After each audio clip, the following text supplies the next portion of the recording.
A few weeks ago, I had almost an identical conversation with two different people on consecutive days. The first conversation was with a good friend. I said to him, "How are you doing? How's things going at work?" And he said, "It's okay. We're a bit overwhelmed. We're a bit overloaded at the moment. It'll be better next year. We've got adverts out. We're going to recruit 2 new people. So I'm just holding on till then. It'll be much better. And then I think I'll be able to cope with it." He looked worn out, to be honest. The second conversation was with another friend who I'd not seen for a long time. I said, "How are you?" And she said to me, "Well, we're okay." She had a partner in her practice who was really stressed. And she said, to be honest, this person's on the edge of burnout and we'd really like them to take some time off. But we need to wait till they're not quite so stressed. We need to wait till they're feeling better to have a conversation with them about it, because if we did anything now, it would just tip them over the edge. And it'll be better in a few months' time because we're going to try and recruit some more people. Both conversations was, it will be better when. And it was obvious that both people were really struggling. That got me thinking about this concept that we all have about it's going to be better tomorrow, or it'll be better in a few months' time when this happens and when that happens. But my experience is that tomorrow never comes, and the things that are going to happen sometimes happen, but they sometimes don't. And even if they do happen and things ease up, then there are other things that just come to take their place. I know that whenever tomorrow comes in a few months' time, I am still me. So it's quite likely that if I get a bit of space and time, I've then overcommitted to something else. And then I'll be thinking, well, it'll be better when this is finished, or that's finished, or I've done this. So this idea that it is going to be better in the future is just a complete fallacy. I'd like to talk to you about that today, because I think unless we start to make things better for ourselves now, then we're always just going to be looking towards a time when things are better.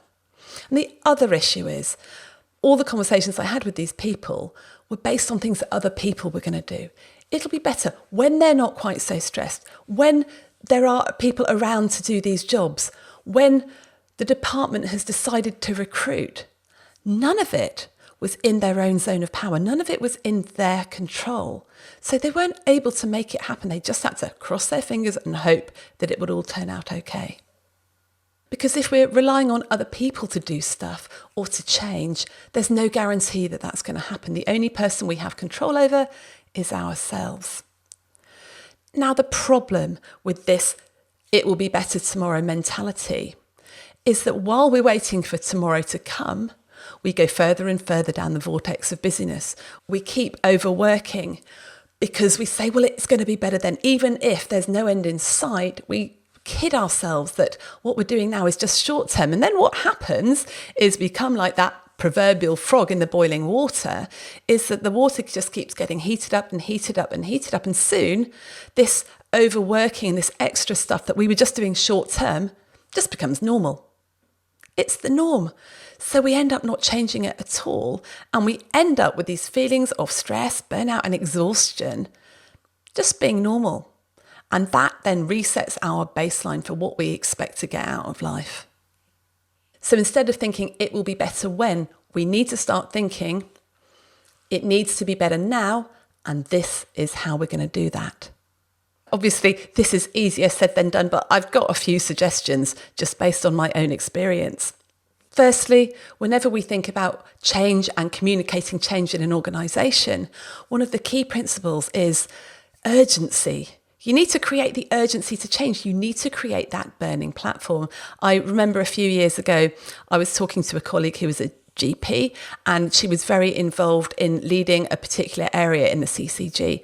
And it was obvious to me that she was on the edge of burnout. She was running at 100 miles an hour. She was incredibly stressed. And I think everybody could see it. But even when we said to her, don't you think you should slow down a bit? Are you okay? She didn't see that herself. She couldn't see it, and she couldn't recognise how bad it had got for her. And then, lo and behold, a couple of months later, I heard that she had gone off with stress for 6 months, and it took her a long time to recover. But when we feel we're on the edge of burnout or we're very stressed, often, particularly in healthcare, we don't see the urgency in the situation. We think, well, everyone else is stressed, so, I'll address this when I've got time.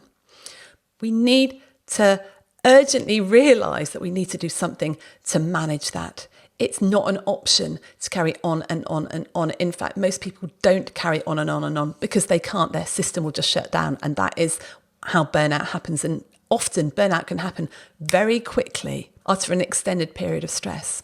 So we need to up the urgency. We need to see the current situation as unsustainable and make it our highest priority to sort it out.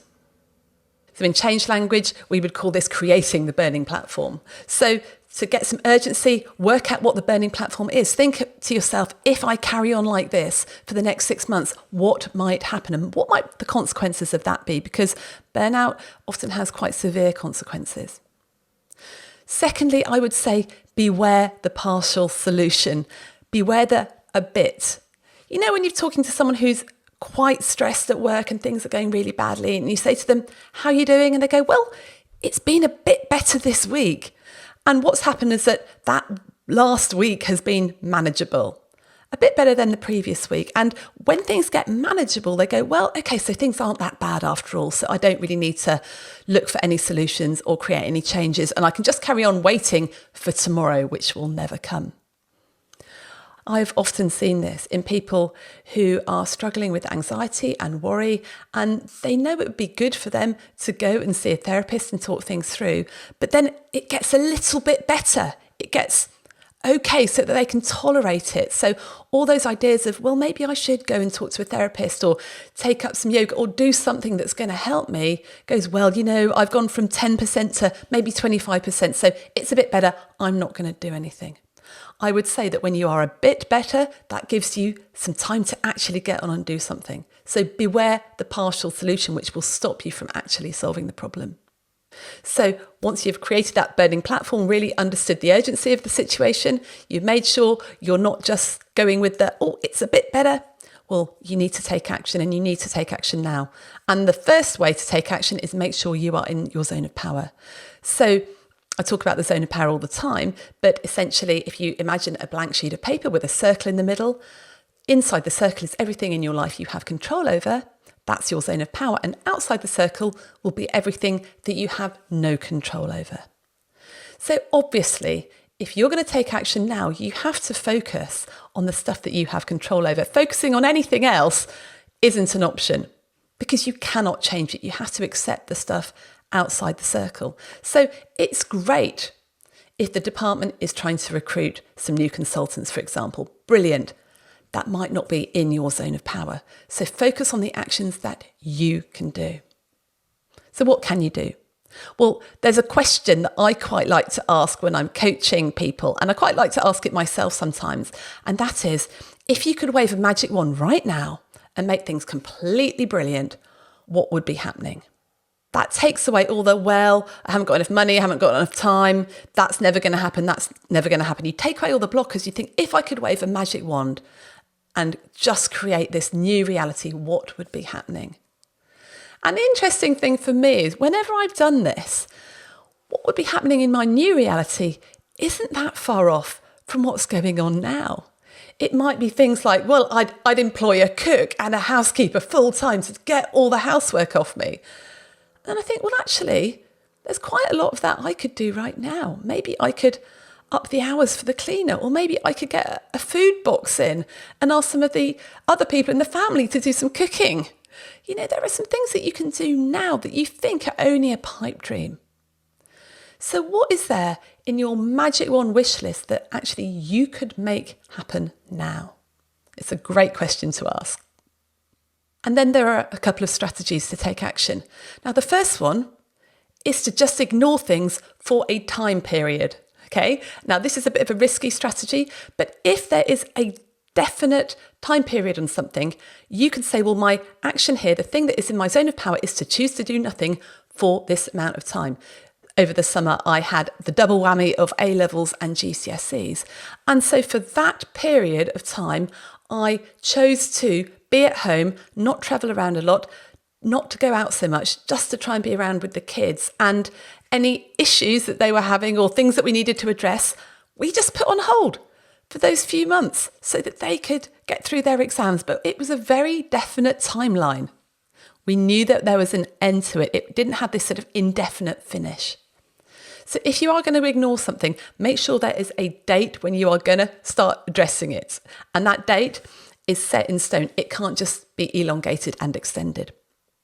The next strategy is wait and see. Now, I'm a former GP.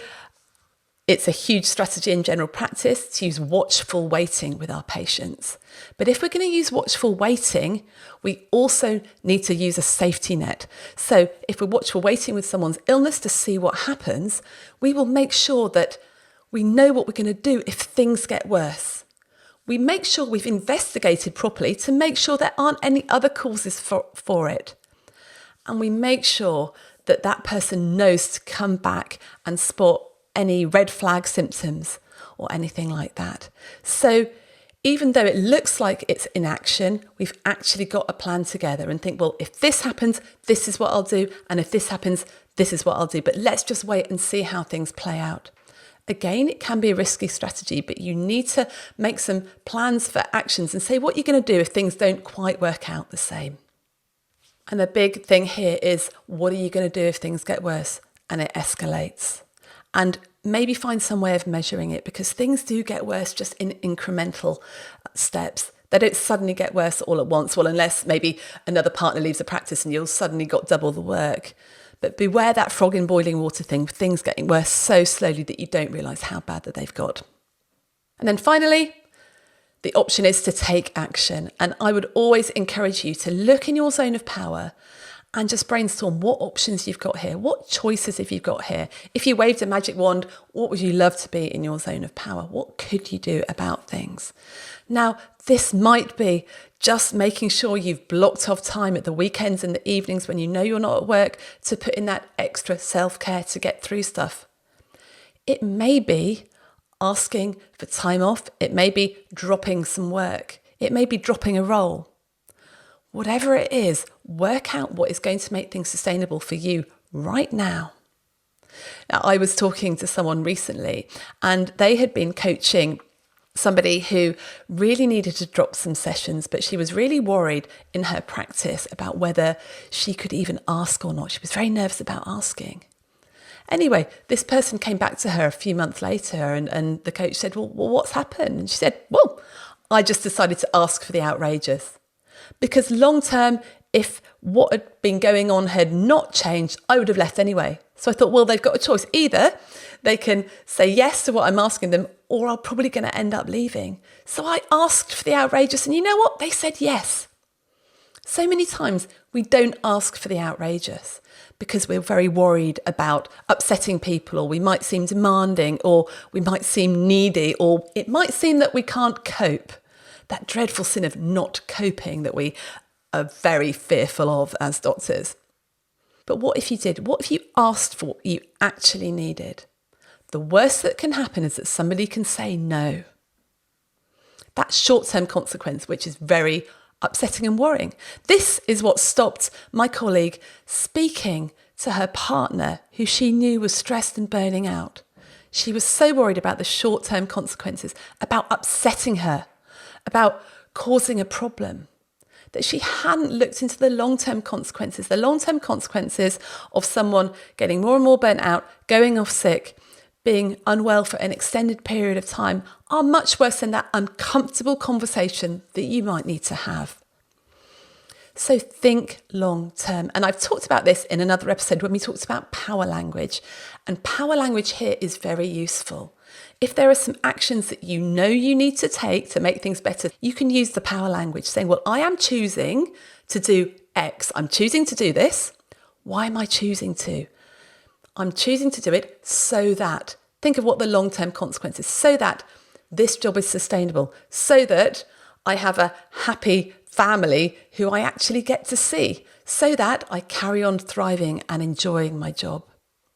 And then the bit at the end, you could say, even if this conversation is going to be awkward, even if this person might be offended by me asking them something, or by me pointing out that I think they're, have been quite stressed recently. So I am choosing to, so that even if is your friend here. Stick in your zone of power. Look at the choices you have. Now, if you get stuck about what choices you have, phone a friend, go ask someone who knows you really well. Say, what other options have I got here? Because they may state some pretty obvious ones or some pretty outrageous ones that you hadn't even thought of or were even worried about raising. So next time you find yourself thinking, it'll be better when, or it will be better tomorrow or in a few months' time, then I want you to stop and ask yourself, will it really? Is this guaranteed? Is this something I'm in control of?